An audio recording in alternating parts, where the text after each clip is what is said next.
So we're trying to make a habit out of starting every new podcast with thanking new subscribers or commenters. And holy shit, we jumped to 90 subs from last podcast. We had how many, do you think? 80? Last podcast? Like 80? So we jumped 70 something. Yeah, so we jumped to 90 subs pretty recently, and it's been kind of crazy. So we just want to thank those subs. Some people don't know this, but you actually have to opt in to your name being available to who you subscribe to. Yeah, just take it off private. Yeah. So we would like to thank Squidboy73, Parth, which is really awesome. Just one name. It's like Parth. Cher. Yeah. McLovin. Shadesy Gaming, Marky Ace, Daniel Turner, and Boomer Gaming Kid. Thank you guys for subbing. And for all the other names, also thank you for subbing. And I think it would also be cool to just there have been a lot of comments on our videos now. And just pick out one of our favorites from each of us. Tyler Golombek says, "You guys are the most underrated YouTubers. Y'all funny, bro." I read that one out loud to you guys, and it just kind of lit a fire. It's just one of those things where it's validating, right? It's just some stranger was like, "You guys are funny." Yeah. Yeah. Mine is from the same video, but I wanted to play it out for a different reason, which is from Stevie and Major Gaming. I love the group dynamic, great video, guys. That was on our Lunch Lady video. And I wanted to point that out because it wasn't even our group doing that video. We had some help from, the other guys that we play with, which is Stelio, Smokey, and Diesel Jackson. It's just kind of cool to also have other people, the friends and the other people we like to bring onto the channel. It's fun to have their acknowledgement too, because I don't know, that content wouldn't be made without them. For sure. But then also just the fact they threw in great video, it's good to have positive people in the comments regardless of what video it is. My favorite comment was, I hate that guy less in the middle. Suck my dick, bitch. Tyler. That one's from Tyler G. Shit, now I gotta find the actor. I like this one from Boomer Gaming Kid. He says, "You guys look like you're having fun. Definite sub." That's many good things because we are having a shit ton of fun. Yeah. And he's a sub now. So that's and that was on our most recent video, right? Yeah. It's what we call a twofer in the biz. Twofer. In the B-I-Z. It's true. Twofer. That is what it's called in the twofer. biz. No, I'm shooting hoops. Get the fuck out of here. And as a special thanks to Nick Hicking, he's a subscriber that we picked up. Been very active in the comments. You should definitely check out his channel. He draws amazing things. He's very active on our channel. You can link it up too. Yeah, right here. One of these. One of these. One of these. Yeah. All over it. This one. But yeah, Nick, thank you, man, for all the support you've shown on our channel and on the comment section. Definitely, any of our viewers, please go check him out. I've watched a bunch of his videos and they're so awesome. They're so simple and fun, creative. Yeah, just excellent drawer. Check him out. Thank you, Nick. Amazing. All right, so in summation, thank you all new subscribers. Thank you all commenters. We're gonna make a habit of appreciating you more, and we are going to cheers to you. We're gonna take a total of 3 shots. A literal 3 shots. Everyone that's following us, including the OGs. Mine's Jack Fire. Mine's piss. Cheers. Cheers to you guys. Thank you, subscribers.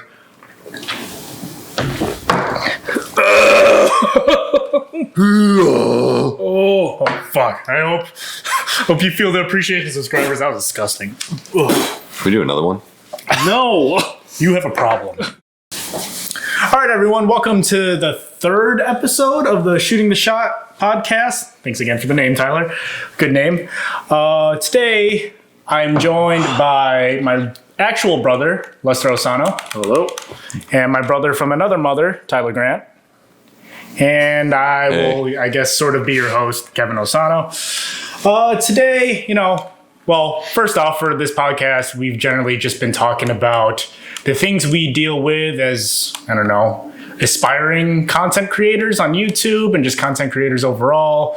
Talk about technical logistics, just mindset things and goals, what have you, in terms of being a new YouTube channel.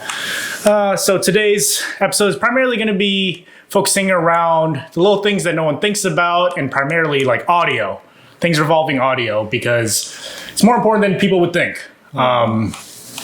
And I should preface all this by saying that we are playing a game in the background downhill, and no one's probably going to be seeing that. But if we are reacting to anything, that's probably why. Speaking about playing a game in the background, I was kind of brainstorming the idea for the subject matter for this podcast because we had this amazing recording session, right? I think we filmed 2 different videos. It's fine. Both of which I think we thought were pretty successful videos. We tried this new audio setup that we have, and I went to go edit it, and the audio was just garbage. It was pops, crackles, noise, just completely unusable despite what kind of... Snaps. Yep, the whole cereal. Snap, crackles, and yep, pops. we got the whole cereal. All Rice Krispies. I love Rice Krispies. Overrated. So, yeah, no. Despite any post-processing I could think of, it was just couldn't make it work at all. So we lost 2 potential videos, one which Good we will ones, be too. showing above this whole time. Arguably 2 of the two games where we had the most fun filming, I would say. Yeah. Those were actually really fun sessions, and all kind of went to shit because the audio was bad. Yeah. So just from a technical standpoint, the culprit is this wire right here. I'm pretty sure that wire was just like faulty, and it's. But then also we didn't we didn't test the audio going in. So lesson learned from that. I think it's always important when you're making videos, even if you have a much simpler setup. I would say it's important to sort of run diagnostics and do a test run of your video and audio before you officially start rolling with the video, because boy, oh boy, did we learn the hard way. It's such a tedious step, right? But it's so important. It was like we had it right the first time with this setup. We were able to record using this. We switched one chord, and you even said we should test this, and I said no, it's fine. We did it, and it made all the difference. Like you just lost everything from. We tested this one, and it took an extra 20 seconds, probably. So what do you think people don't know about any YouTube video that they watch from a big YouTuber? What do they not know about the audio that they're hearing in that video? Well, yeah, I've kind of talked about it on previous episodes, but a lot of my hobbies have to do with audio. I do a lot with music and everything, and so I kind of transfer those, that background into our videos. And I think one of the main things people don't know is how much goes into audio or can go into audio pre and post. So for instance, like what the audio that we're recording right now is probably not is not going to sound the same as what it sounds like by the time we post this video, because one, there's an initial setting that we set up on this like mixer and everything that we have in front of us. Mic placement is a whole nother thing. What kind of chords you're using and whether they're faulty or not, or getting feedback. That's all the kind of the preliminary stuff that you can kind of tweak on the fly. But then there is a post-processing step that you can do, which is, to kind of simplify, it's things like compression, turning things up a little bit, evening out the levels, taking out noise, gating it, which is basically taking it or, silencing any parts where there isn't audio and keeping parts where there is audio, things like that, which can really add to how legitimate audio recordings are at the end.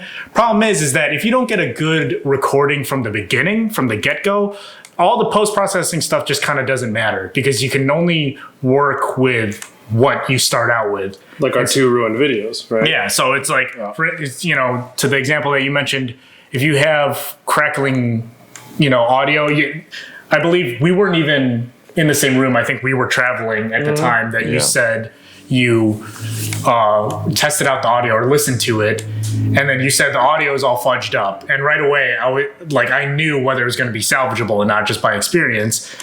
And then I said, what do you mean by fudged up? And you said there's crackling and everything, and I pretty much knew if there's crackling on the recording, it's not really going to be salvageable. You could to an extent make it better, But if it's over the whole thing, it's probably not going to be usable. And Okay, also, so another thing we here's- should do is show an example of the raw audio, and then Yeah, do like I wanted to do that. if like, you know the steps that you take, you could say like, okay, so this is the raw audio, and Yeah. then, and say like, and this is what it's like after you add this. Yeah, and we can then do that show, now. like, a- Yeah. Right, that's a good idea. So, like to Tyler's point, I'll try to do this in post, but this is what the raw audio would sound like with just mixer settings and mic placement. yeah, and me straight talking at the straight mic. input. Yeah. pre-processed. Straight into a DSLR camera. And then hopefully, if I can do something, this is what the signal sounds like after some processing. And No. it sounds like. And now we keep talking. I already said this is what it sounds like. You just clapped into the whole thing and you're probably going to blast people's ears off with it. I wanted to bring up a topic specifically that I have thoughts on, but I know we probably have differing thoughts on. Do you guys think, from your experience, that there is a right and wrong like equipment list? Or like, given what we have now, is there something that you know you would want better? Or do you feel like it's possible to create YouTube content or streaming content with this kind of equipment setup that we have? This will be a really interesting question because me and Tyler, I think, are on very different sides of this line. I think we all are. I think Yeah. we're all on very different. I think this different whole sizes. process of making YouTube videos showed me that you don't necessarily need the most top of the line mic. I know that it makes differences. You know, I can put headphones on and listen to a Tim the Tatman video and hear the vast differences between our audio just from the talking heads, right? I can hear that. However, I am impressed with post-processing what you can do with a $40 mic. Yep. Right, there's definitely things you can do from home as a growing YouTuber, which is kind of what this podcast is kind of catered to, I guess. That you can do with not the cheapest mic you can find on Amazon, but an affordable mic that you can find on Amazon. Right, this is some Chinese-made, run-of-the-mill. They probably just stamped their name on the same sort of thing. Mic, and the audio at baseline is pretty noisy, not the cleanest, but you post-process it a little and it is doable. And I think when you're a small YouTube channel, that's what you're going for, right? Yeah. You're going for doable, and I think you can get doable from affordable. I'm sure you can kind of catch by now, Tyler. It's sort of a leading question because we've kind of talked about this before. But what are your thoughts on this concept? I'll preempt it with saying that I think the most important thing in any YouTube video is the story that you tell, and I think Yeah. it's the story is different, right? The story doesn't necessarily mean Sorry. the beginning, middle, and end in like a traditional story sense, I guess you would say. The story, I guess, is like, what is your message? You know, like intertwined with, you know, your audience and knowing who you're trying to cater to, and like whatever the arch is that you're trying to convey, whether it's like a humor through video games or whether it's like a vlog or anything like that. I think the message overall of why are people tuning in to watch you, that's the most important thing. Right. Above any, I guess, like technology that you have. Now, to get more specific, between audio and video, I think if you're going to invest in one, I think audio is way more important than working on the video, especially nowadays. You know, I think most people aren't sitting down and watching in front of a TV or even like a computer monitor most often. I think a lot of people nowadays are watching on their phone. I don't think video is as important as audio because I think you can recognize audio quicker than you can see video, because audio is always the same for the most part, whether you're watching on a computer or a TV or whatever. Sure. You know, like what I you think hear is pretty consistent, but Yeah, what you I would see agree might be with you. different based on what you're actually watching it on. Yeah. So Yeah. True. in that way, I think it's more important to invest in audio than video. That being said, I also agree with what you're saying, whereas you don't need the best stuff, but I think you're selling yourself short if you're also using the cheapest stuff too. I don't think you should, if you're serious about doing this, I don't think you should, you know, I wouldn't record it just on your phone. I think you can do it. Like if you're going to choose between having a good story and having shit audio or vice versa, I would obviously say just start doing it on your phone, and whatever you have, make it work. You can do it still, but I wouldn't sacrifice. So you're saying like a 15-year-old YouTuber, he's like, I want to start a YouTube channel, mom. And she goes, here's $100 to buy your first piece of equipment. You would 100% of the time say spend that $100 on a mic and then film on your phone. Yeah, honestly, I would say film the video on your phone. I'd say get like a $30 webcam, or maybe a $40 or $50 webcam, and like some sort of light. It doesn't even have to be like a great light. It could be a cheap lamp, even. Just get some sort of light. And then the rest of them, whatever's left, just spend it on a tripod, or some way to actually set up the camera. But it's easier to come across a good camera nowadays than it is a good microphone. So like most webcams are pretty decent quality, especially to your point, Tyler, which I thought was a really good one, was that a lot of people are just watching content on their phone these days. So really that extra resolution isn't helping anybody. But you can still kind of tell when someone's using a in-body laptop mic for their audio and it's in an echoey room. Right. You can still tell that over a phone. Yeah, even if you're watching on your phone, you most likely have headphones in or something, so you can. Or like whether you're listening on phone speakers or like studio monitors, like high end, you can tell that it wasn't recorded to how most people would typically like to hear their audio. So I agree with that point wholeheartedly. In addition to that point, I watch our videos. I don't know how often you guys watch our videos, but I mostly from like what can I change standpoint, right? So there's sometimes where I'll watch the video before I go to bed, so just on my phone speakers, just listen out loud. And then sometimes I'll listen to them walking home with my headphones on. And it's kind of crazy just how the details you pick up depending on how you're listening to it. Which is why, I don't know if I tell you this all the time, but even when we're editing, I always recommend to you guys, edit with headphones on rather than using your computer speakers. Yeah. Because just listening to things in a certain space, like in our echoey rooms, can cause auditory illusions. Yeah. Like there's a lot of stuff that you might not be picking up or that your speakers aren't conveying.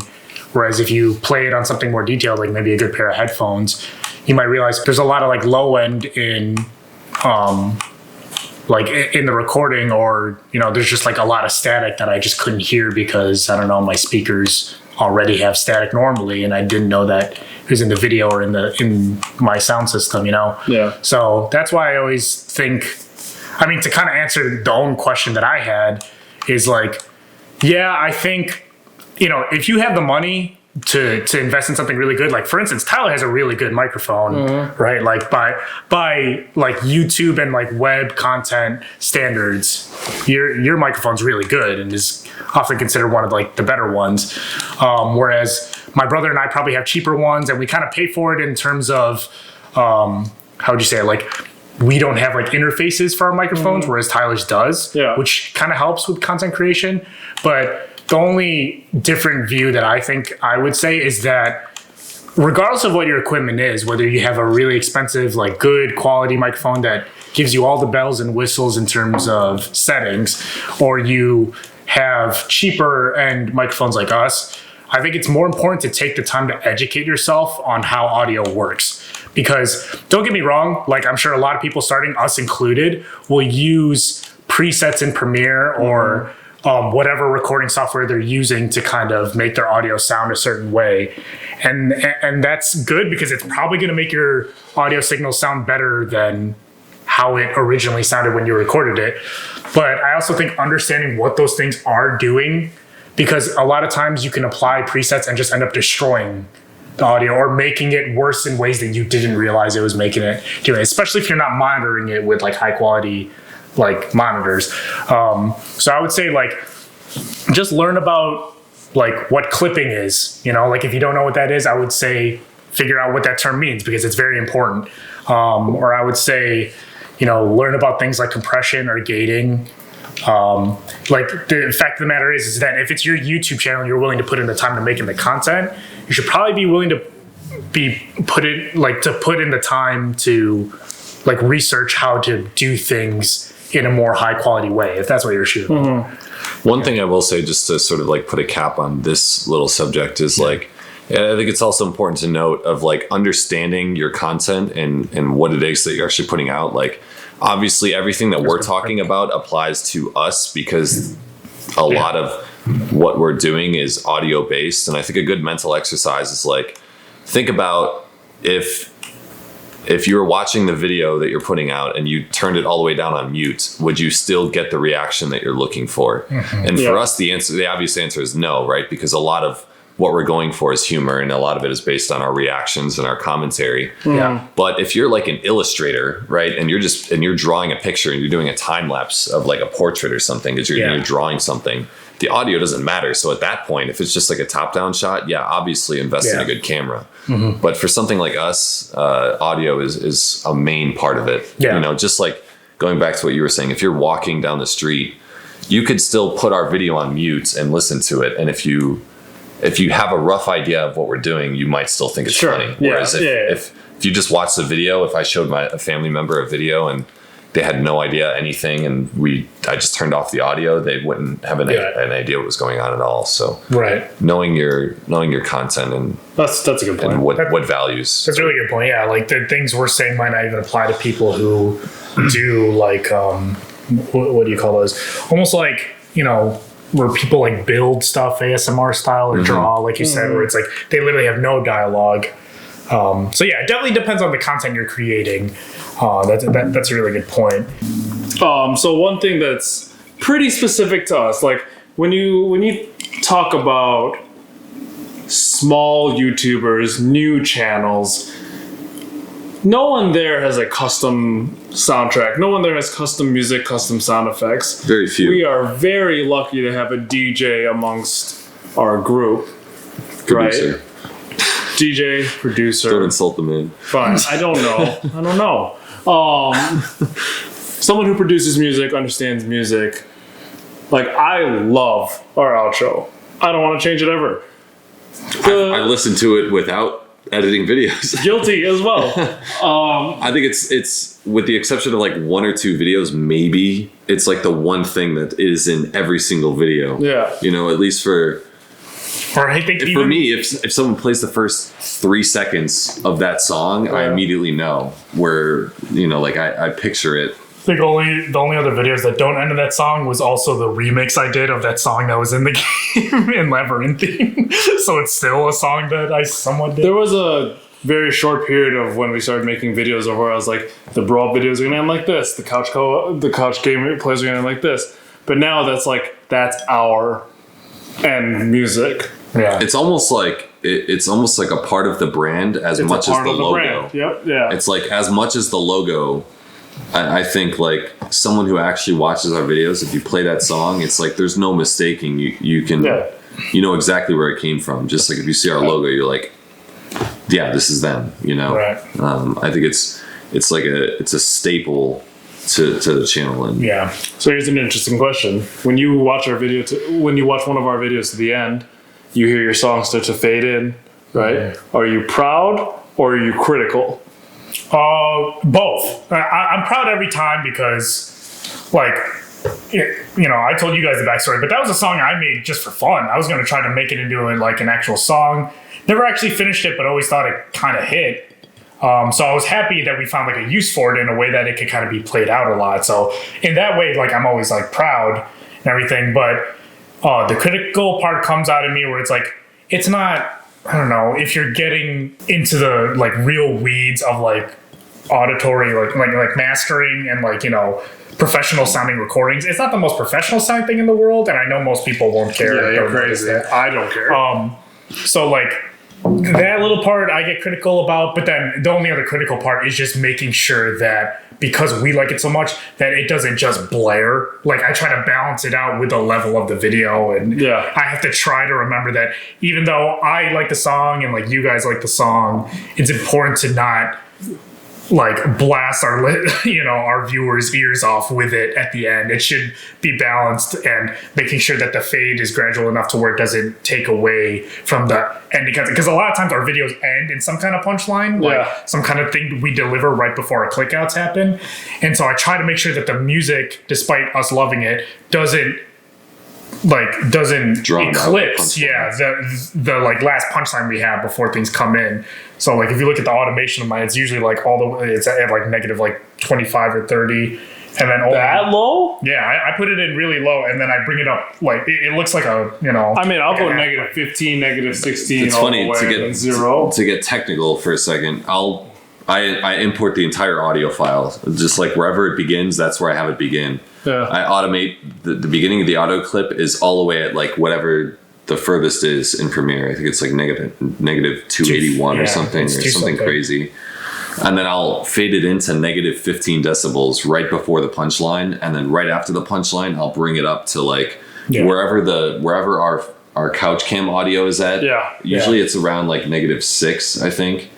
I'll bring it up to like right about there after the fade when the actual end screen comes in. And it's never sounded bad when any of us do it. Yeah. So, like we all have different ways of adding it in, and I don't think it's ever minus like maybe the first couple of times we put it in a video where it was like kind of loud, But other than that, it's like we all do it differently, and I think it still sounds good, Like it's not really an issue. Anyways, yeah, it's fun to be able.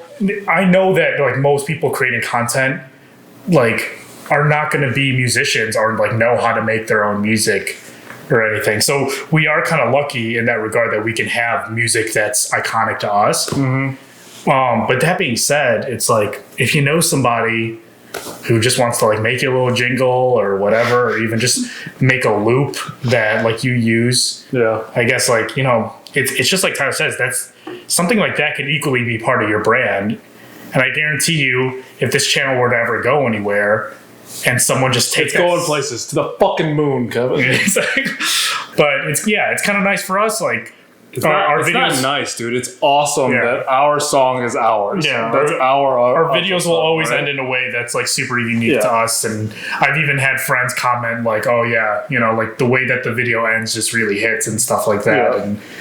And it is a kinda feel cool. good If feel. anyone like, song. ever uses that song, it's like we know exactly where it came from. Yeah, like there is yeah. no Right here. there is no like playing it off of like, oh, I got this from blah blah blah. It's like Yeah. no, there's literally one place on the internet where you could have got that, and it's literally ripping it from our video. So that's pretty cool. Yeah, Just in case you're really horrible at context clues, Kevin made our outro song. I did. Just in case. I 'Cause thought we I never said- really outright said it, I don't think. I think I said like I originally made that song as a. It might be funny.